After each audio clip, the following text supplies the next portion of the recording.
Hello friends! Good morning! So ngayon nandito ako sa Villarica and magsasangla ako ngayon. So ito, shout out. And ang pag-aaralan ko naman paano ko makuha yung aking monetization sa YouTube. So yun naman yung pag-aaralan ko. And for the latest about the pearl na nawala sa akin, hindi ko na nakita, hindi na nabalik sa akin.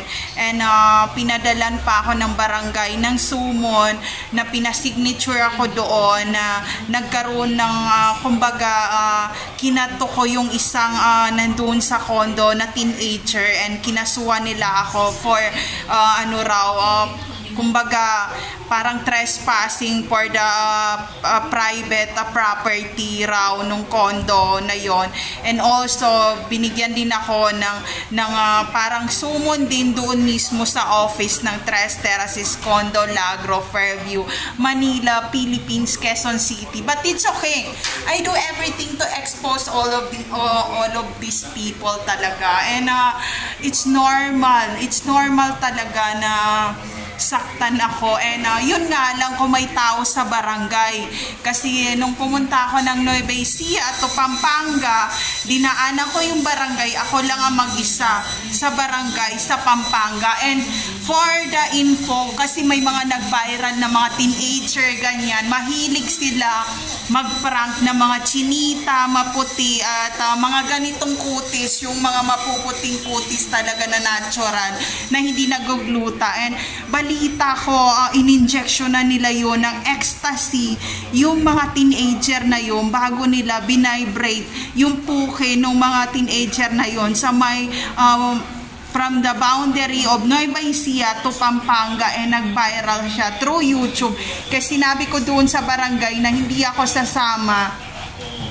Sinabi ko dun sa barangay, hindi ako sasama kasi paano kung i-inject nila ako ng ecstasy, ganyan-ganyan, and by breath may puke na rin. So ayun, hindi naman siya, sabi ko, subukan mong lumapit at sasaktan kita. And meron akong dala na weapon talaga, and ginanong ko doon sa lalaki, and sabi niya, tumawag siya doon sa barangay, and sinabi niya, naglalaban yung isang teenager dito na nalikaw dito sa Pampanga.